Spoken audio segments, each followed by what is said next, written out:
Class 9 subject physics से gravitation गुरुत्वाकर्षण chapter है। सबसे पहले दाब क्या है।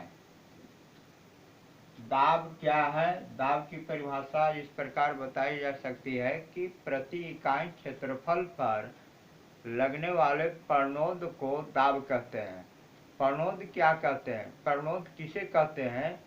किसी वस्तु के ऊपर लंबवत लगने वाले बल को प्रणोद कहते हैं। तो दाब बराबर प्रणोद बटे क्षेत्रफल। प्रणोद बटे क्षेत्रफल। प्रणोद का ऐसे मात्रक न्यूटन होता है और क्षेत्रफल का ऐसे मात्रक मीटर स्क्वायर होता है। इसीलिए दाब का ऐसे मात्रक न्यूटन प्रति वर्ग मीटर होता है। लेकिन ब्लेस पास्कल के सम्मान में, वैज्ञानिक ब्लेस पास्कल के सम्मान में दाब का एसआई मात्रक पास्कल पीए के रूप में भी व्यक्त किया जाता है। दाब के व्यवहारिक उपयोग। दाब के व्यवहारिक उपयोग बहुत सा है।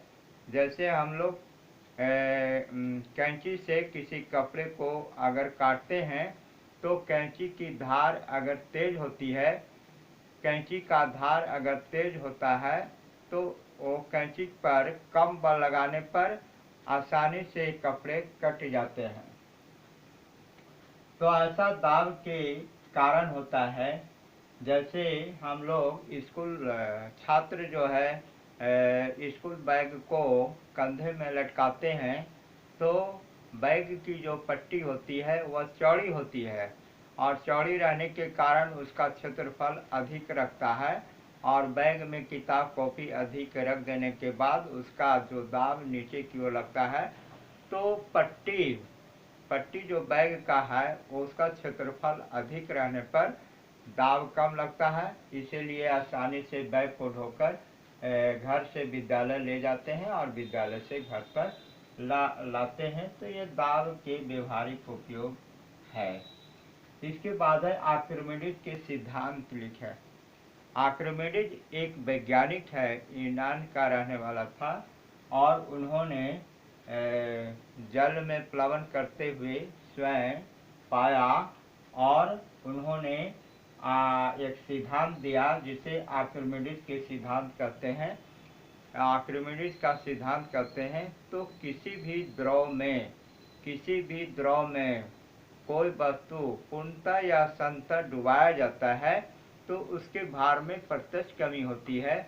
यह कमी उस वस्तु के द्वारा हटाए गए द्रव के भार के बराबर होता है। द्रव के भार के बराबर होता है। इसे आर्किमिडीज का सिद्धांत कहते हैं। इसके बाद है पास्कल के नियम। पास्कल का नियम किसी बंद बर्तन में अगर द्रव समान रूप से संचरित होता है या दाब के कारण समान रूप से संचरित होता है तो इसे पास्कल का नियम कहते हैं। पास्कल का नियम में दिखाया गया है, ये गोल पेंदी वाला फ्लास्क है। गोल पेंदी वाला फ्लास्क है और इसमें एक पिस्टन लगी हुई है और इसमें कई यू आकार का नली लगा हुआ रहा।